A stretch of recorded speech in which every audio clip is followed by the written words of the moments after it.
الحمد لله وكفى وسلام على عباده الذين اصطفى.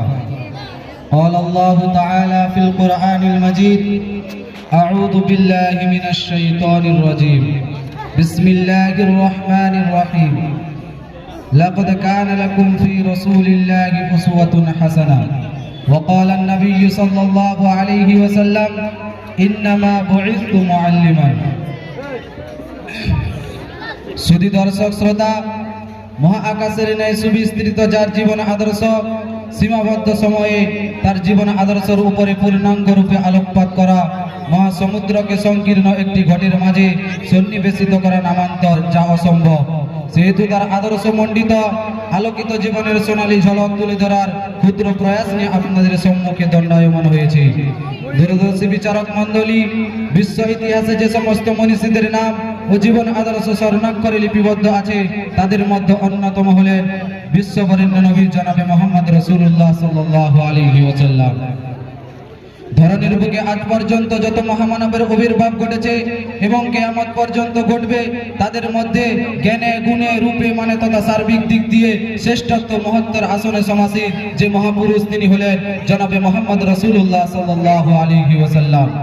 এই মহাসত্যটি উপলব্ধি করে বিখ্যাত ফরাসি লেখক আলফ্রেড টেলার স্যার উইলিয়াম মুরের বিখ্যাত একটি মন্তব্যকে সমর্থন করে বলেছেন: মানবীয় মহত্ব মাপের যতগুলি মাপকাঠি আছে, সেগুলির মধ্যে হতে যদি কোনটির মাধ্যমে জনাবে মোহাম্মদ রাসূলুল্লাহ সাল্লাল্লাহু আলাইহি ওয়াসাল্লামকে মাপা হয়, কোন যুগের কোন মানুষ তার চাইতে শ্রেষ্ঠতর মহত্তর বলে প্রমাণিত হবে না।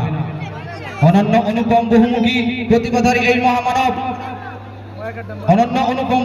প্রতিভাধারী এই মহামানব একজন শ্রেষ্ঠতম নবী হওয়ার সাথে সাথে তিনি ছিলেন জন্ম থেকে মৃত্যু পর্যন্ত সর্বশ্রেণীর মানুষের জন্য আদর্শের মূর্তপতি। শিক্ষক, ছাত্র, ধনী, গরিব, রাজা, প্রজা, বৈজ্ঞানিক, দার্শনিক, সমাজ সংস্কারক, বিচারক, রাষ্ট্রনায়ক, সেনানায়ক, রাজনীতিবিদ তথা চিন্তাবিদ, সর্বশ্রেণীর মানুষের জন্য তিনি হলেন আদর্শের মূর্তপতি। এই চরিত্র তিনি এমন চরিত্র যে মানব জাতির সকল স্তর ও শ্রেণীর বিভিন্ন ধরনের জীবনযাত্রায় প্রকাশ ঘটেছে এবং যেখানে সকল বিষয়ে সঠিক দিক নির্দেশনা ও পূর্ণাঙ্গ নৈতিকতার সমাবেশ দেখা যায়, সে হচ্ছে একমাত্র প্রিয় নবী সাল্লাল্লাহু আলাইহি ওয়াসাল্লামের জীবন আদর্শ। হালিমা সাদিয়া দুলালের মাঝে আছে প্রতিটি শিশুর জন্য উত্তম আদর্শ, সহিষ্ণুতার মূর্তপতি। মক্কার মেষপালকের জীবনে আছে প্রতিটি কিশোরের জন্য অনন্য অনুপম আদর্শ। স্বচ্ছ দর্পণের ন্যায় নিষ্কলুষ জীবনের অধিকারী মক্কার সাদিক ও আল আমিনের মাঝে আছে প্রতিটি যুবকের জন্য অনুসরণীয় আদর্শ। সুপার শিক্ষালয়ের মহান শিক্ষক বিশ্বগুরু জনাবে মোহাম্মদ রাসূলুল্লাহ সাল্লাল্লাহু আলাইহি ওয়াসাল্লামের জীবনে আছে প্রতিটি শিক্ষকের জন্য অনুকরণীয় আদর্শ। জিবরাইলের সামনে উপবেশনকারী আদর্শের প্রদীপ। মহান ছাত্রের মাঝে আছে প্রতিটি ছাত্রের জন্য শিক্ষণীয় আদর্শ। মক্কার ব্যবসায়ী ও বাহরাইনের অর্থশালী জনাবে মোহাম্মদ রাসূলুল্লাহ সাল্লাল্লাহু আলাইহি ওয়াসাল্লামের জীবনে আছে প্রতিটি ধনীর জন্য আদর্শ। আবু তালিব গিরি সংকটের কয়েদি ও মদিনার প্রবাসী জনাবে মোহাম্মদ রাসূলুল্লাহ সাল্লাল্লাহু আলাইহি ওয়াসাল্লামের জীবনে আছে প্রতিটি গরিবের জন্য আদর্শ। বদর আরবের সুলতান মুহাম্মদের জীবনে আছে প্রতিটি রাষ্ট্রনায়কের জন্য আদর্শ। বদর ও হুনায়নের সিফা সালরের মাঝে আছে প্রতিটি সেনানায়কের জন্য আদর্শ। বিজ্ঞানময় কোরআনের মূর্তপতি বৈজ্ঞানিক জনাবে মোহাম্মদ রাসূলুল্লাহ সাল্লাল্লাহু আলাইহি ওয়াসাল্লামের জীবনে আছে প্রতিটি বিজ্ঞানীর জন্য আদর্শ। রুহানি মৃত্যুর কোলে অচেতন আরবের জাহিলি সমাজে মহান সমাজ সংস্কারকের জীবনে আছে প্রতিটি সমাজ সংস্কারকের জন্য আদর্শ। মদিনার কাঁচা মসজিদের বারান্দায় উপবেশনকারী মহান বিচারকের মাঝে আছে প্রতিটি বিচারকের জন্য আদর্শ। খাদিজা ও আয়েশা রাদিয়াল্লাহু তাআলা আনহুমার মহান স্বামীর মাঝে আছে প্রতিটি স্বামীর জন্য উত্তম আদর্শ।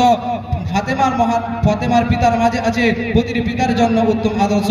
মোট কথা, সর্বকালের, সর্বযুগের, সর্বক্ষণ ও প্রতিটি মুহূর্তের উজ্জ্বল আদর্শ হলো জনাবে মোহাম্মদ রাসূলুল্লাহ সাল্লাল্লাহু আলাইহি ওয়াসাল্লামের সর্বভূমি জীবন আদর্শ।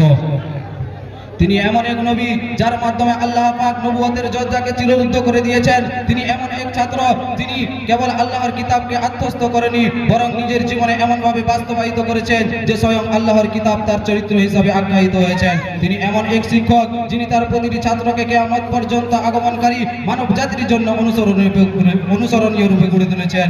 তিনি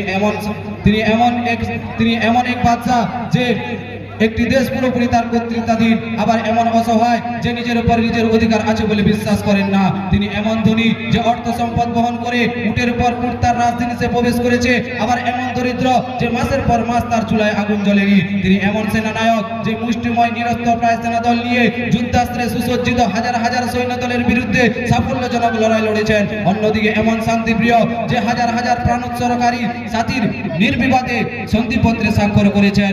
তিনি এমন সাহসী বীর যে হাজার হাজার মানুষের বিরুদ্ধে একাকী দণ্ডায়মান হয়। আবার অন্যদিকে এমন কমল হৃদয় যে তিনি কখনো সহস্তে মানুষের এক বিন্দু রক্ত প্রবাহিত করেননি।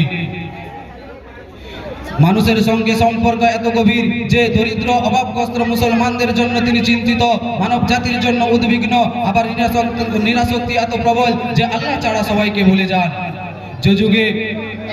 যে যুগে মদিনার বিভিন্ন এলাকা থেকে দ্বন্দ্ব এসে তার মসজিদের উঠানে স্তূপীকৃত হচ্ছিল, ঠিক সেই যুগে দেখা যায় তার গৃহ অনাহারের পালা চলছিল।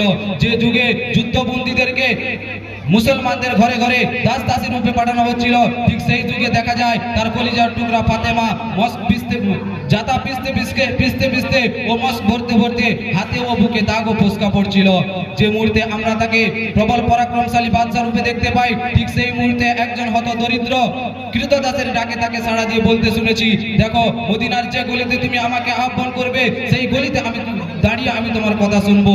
এখন নম্রতা ও কমলতা উদারতার নজিরবিহীন আদর্শের মূর্ত প্রতীক জনাবে মোহাম্মদ রাসূলুল্লাহ সাল্লাল্লাহু আলাইহি ওয়াসাল্লামের সম্পর্কে মহান আল্লাহ তাআলার ঘোষণা, লাকাদ কানা লাকুম ফি রাসূলিল্লাহি উসওয়াতুন হাসানা। এ কথা আপনারা খুব ভালো করেই জানেন যে দুনিয়ার অতি প্রতাপশালী ব্যক্তি যিনি নিজের ঘরে সাধারণ মানুষই থাকেন। ঠিক তাই ভল্টিয়ারের কথায় no man is hero to is valid, অর্থাৎ কোনো ব্যক্তি নিজের ঘরে হিরো হতে পারে না। ভাষা আর্টসিমদের মতে এই নীতিটি কমপক্ষে ইসলামের পয়গম্বরদের ক্ষেত্রে সত্য নয়। অতি মহান ব্যক্তি যিনি মাত্র একটি স্ত্রীর স্বামী, তিনিও সব স্ত্রীকে এই মর্মে ব্যাপকভাবে অনুমতি দিতে পারেন না যে তুমি আমার প্রতিটি কথা, প্রতিটি অবস্থা ও প্রতিটি ঘটনা জনসম্মুখে বিবৃত করে দিতে পারো এবং প্রতিটি গোপন কথা সবাইকে শুনিয়ে দিতে পারো।